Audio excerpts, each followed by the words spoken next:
The following was recorded during the COVID-19 pandemic through Zoom meetings in accordance with local health guidelines.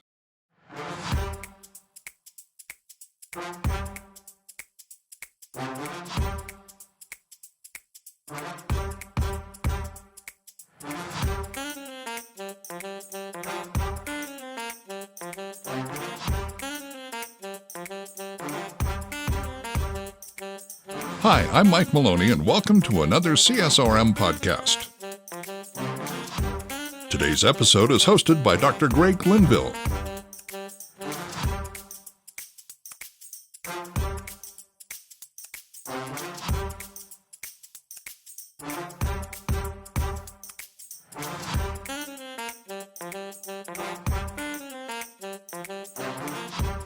Welcome back to the second part of our honoring of John Longworth. We're celebrating with him the 20th year anniversary that he has in serving at Germantown Baptist as their recreation and now also as their senior adult leader there.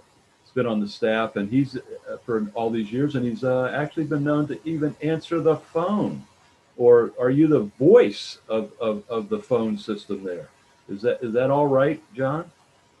There may have been some revisions over the last year or so. We went to a different phone system, but I think if you dial certainly the field condition hotline is me, but I think there are some other numbers where you might hear my voice as well. And so that's what David had said last time, or you said last time, that was the as assigned.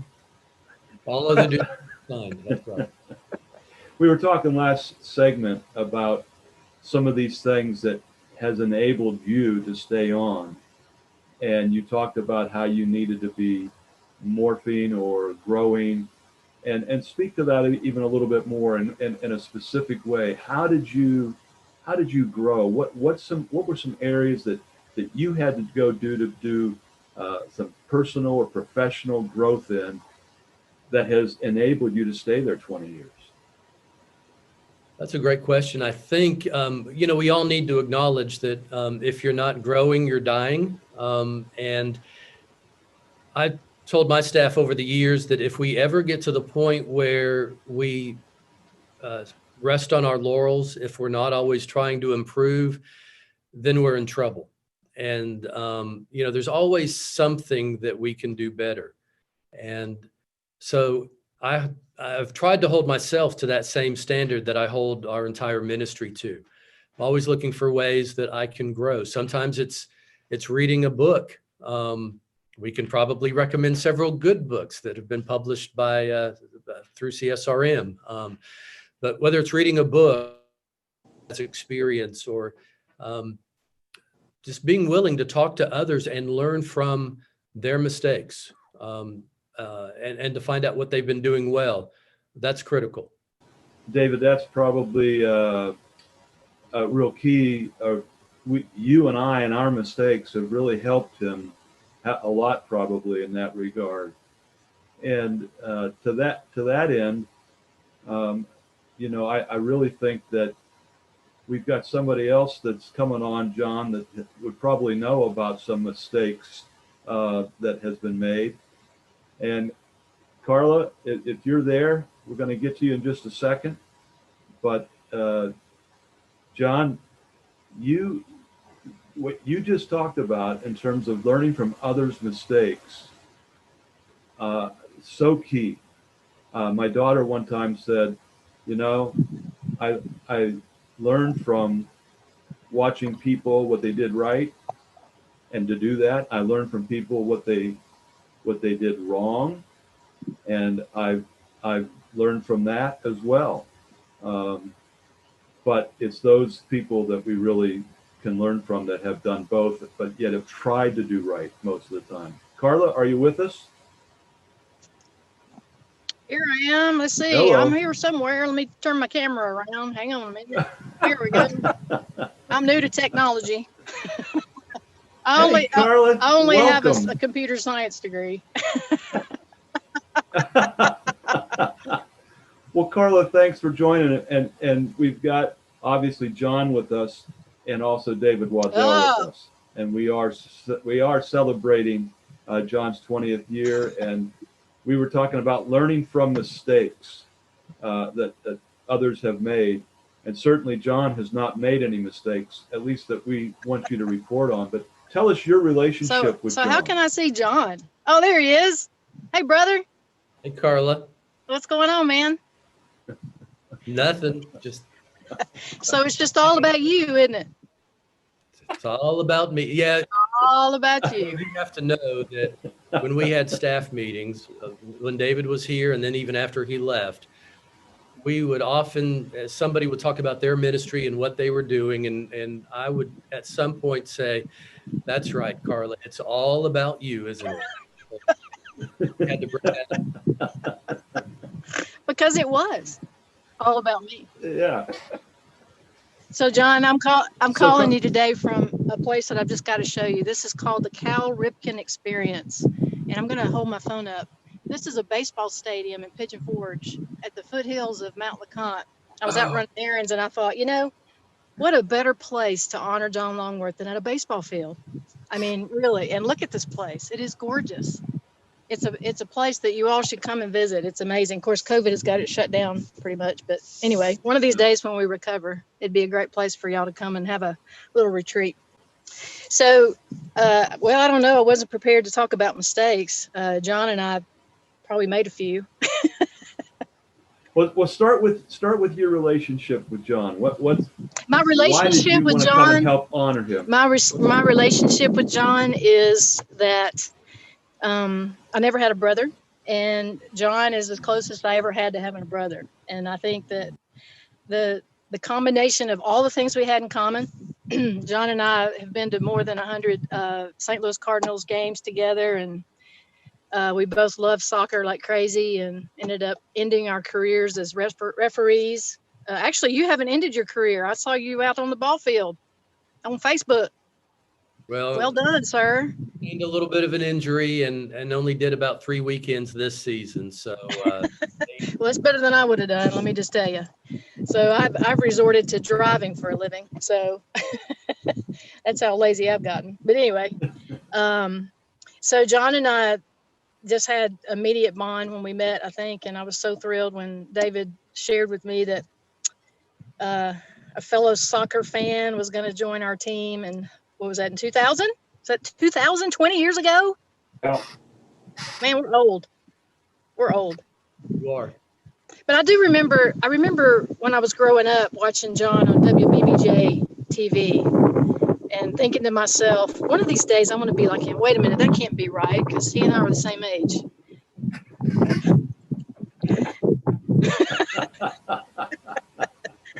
Hey, John, I love you like a brother, man. You're my brother. Always will be. We made so many memories between living nativity and making fun of Willie and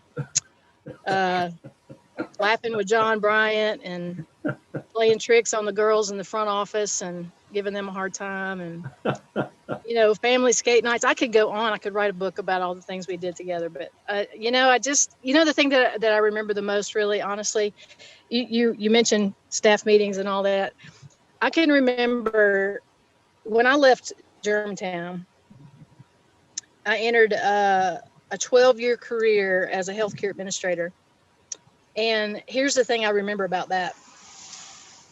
I had to have a whole lot of difficult conversations with people. And I remember distinctly thinking, how would John handle this difficult situation? Because there is nobody in the world that can handle a difficult situation and a difficult conversation like John Longworth. And that is the truth. Do you not agree with me, David? Amen, sister. Keep preaching. Yeah.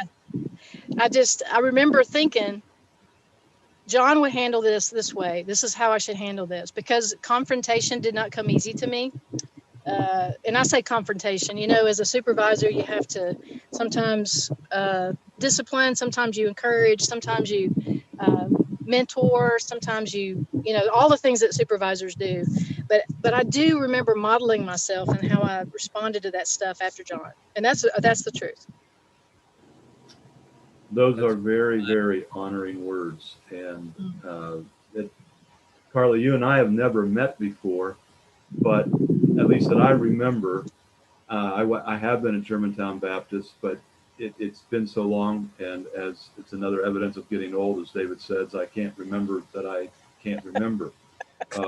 But Did you never go to Rec Lab? I did a couple times, yeah. Well, I went to Rec Lab from let's see, my first Rec Lab was in 1993. Huh. We may have crossed paths.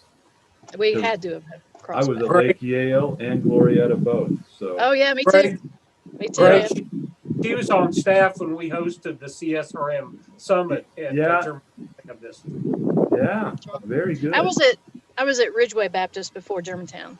Okay. Served with I don't even remember now. But we, at the very least, you and I have a very limited relationship. But what you just shared about John is exactly the kind of things that I would share as well. And the resonating I just resonate so much with what you just said about him. And you are allowed to tell a really good story if you have one about John. I mean, this is kind of this was your life. But also, how have you seen him be effective? I mean, and what are the major ways that John has been effective in ministry, and why was he so? Here's the thing. I think I met some recreation ministers along the way that had never walked in the shoes of a coach or a referee, or and I think that because John served in the role as a coach and a referee and all the things that the folks that we tried to impact, I think we understood what it was like to be in their shoes and how we can use sports as a ministry because we've been in the position that they were in. And I say that because I think it's really easy for someone to come in and say, well, I know what you're going through as your challenges as a coach or your challenges as a referee or whatever, Sunday school teacher, whatever. But if they've, I think because John had done a little bit of all that, and I think, I'm going to say because of his sense of humor. Nobody has a sense of humor like these two guys at the bottom of my screen, John and David. Oh my goodness. We laughed. I had sore muscles, not from teaching fitness classes, but from laughing at these two goofballs. But I think having a sense of humor was key, because if you take it too seriously and people, don't know your heart. So, I wasn't really prepared to answer that question, but just off the top of my head, that's what comes to mind. That was a great answer. The ability to relate and then having a sense of humor. I think that's key. And that touches people in a way. It's non-judgmental and it's very real.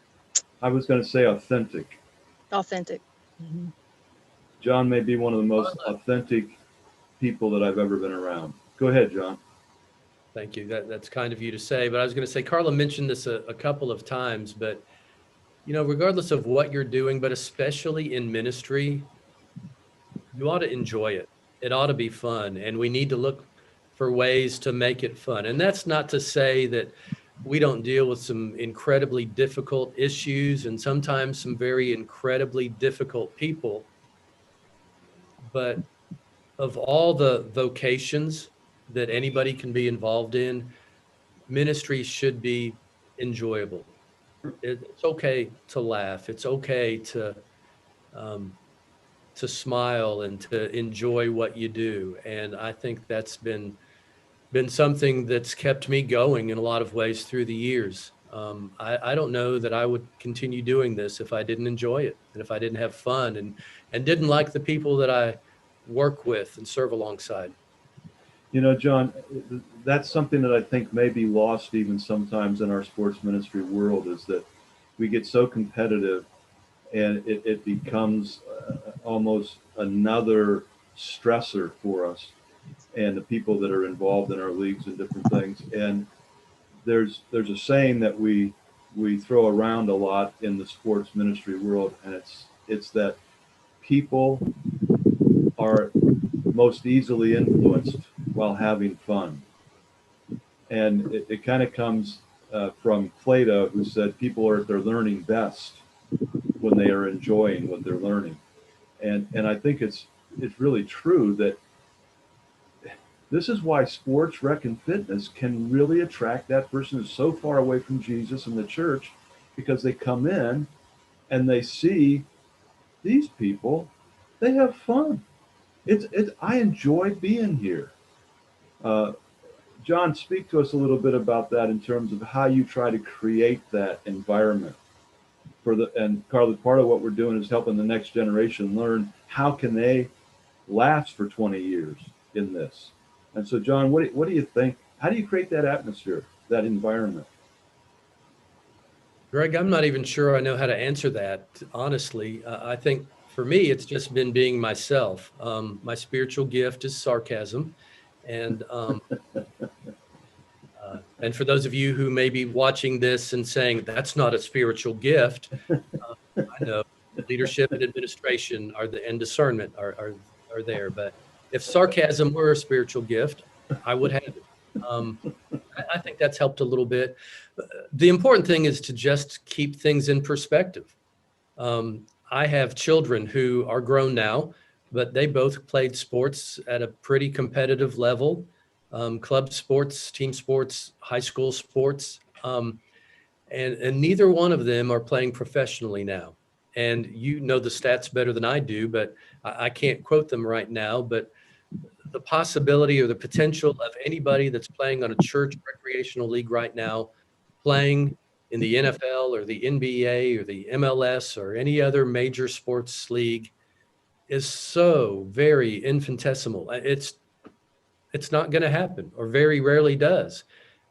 And so when, as parents and coaches, we're out there thinking that our children or that the kids we coach are going to rise to a particular level, and we take it that seriously, we lose perspective. And it's no longer fun for the coach, for the parents, for the participants. And I think keeping things in perspective helps keep. And one of the ways we do that is to remind our coaches over and over and over again that we're here to break down barriers, build relationships, and advance the gospel. And when you continually remind them what our purpose is, it's easier for them to keep things in perspective and to keep it fun. And to, it's a reason for families to want to come back and be a part of our program next year and the year after that and the year after that, because it is fun. So for you that are maybe starting out in this ministry, just keep in mind what you just heard, and it's gotta be positive. It's got to be something that people can enjoy. Carla, we're on a kind of a 22 minute segment. We're down to the last minute or two in this particular segment. Any last word from you during this segment? Anything about John at all? Well, I mentioned that he and I have a whole lot in common. I remember way a long time ago when I was at Ridgeway leading a group of Disciple Now kids into encouraging them to have a life verse, and how important that was for me as a young Christian to have a life verse. It blew me away when I discovered that John and I's life verse was not the same verse, but it says the same thing. My verse was out of Galatians, and it was, whatever you do, whether in word or deed, do it all in the name of the Lord Jesus, giving thanks to God the Father through him. And I think, John, your life verse is the same message, but a different reference, correct? 1 Corinthians 10:31. So whether you eat or drink or whatever you do, do all to the glory of God.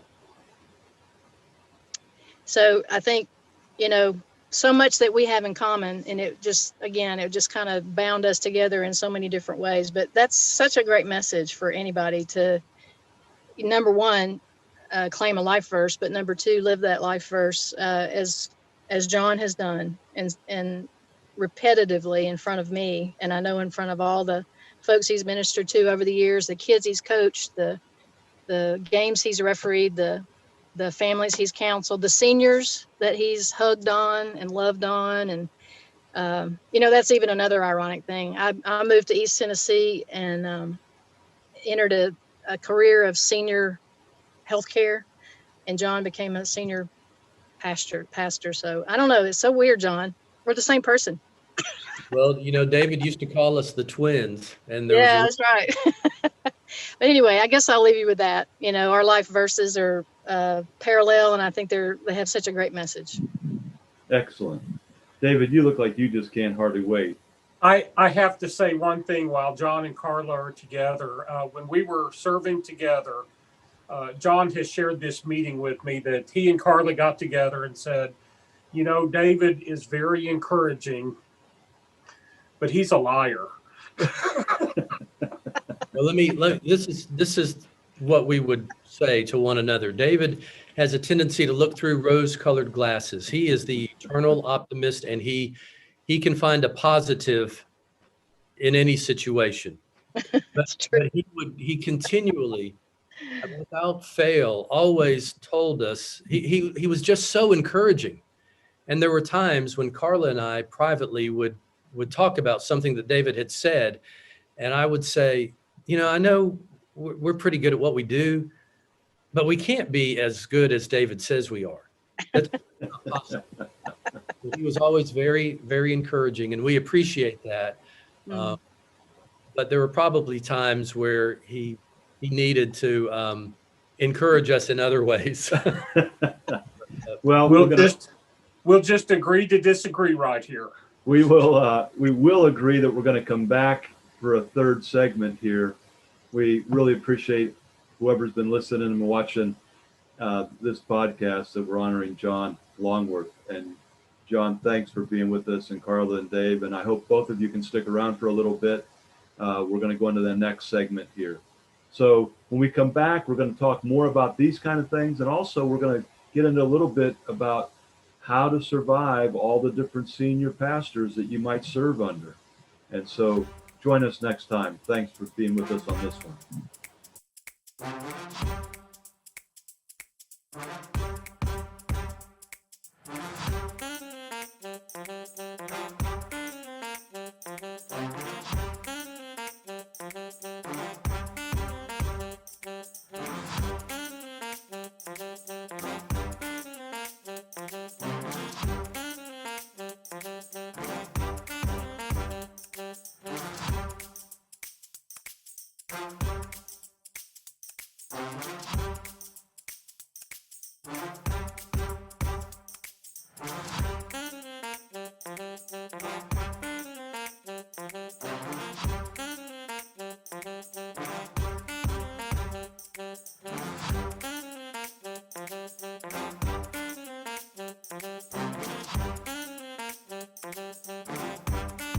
CSRM's podcasts are a resource provided by the Association of Church Sports and Recreation Ministries and its production house, Overwhelming Victory Flicks.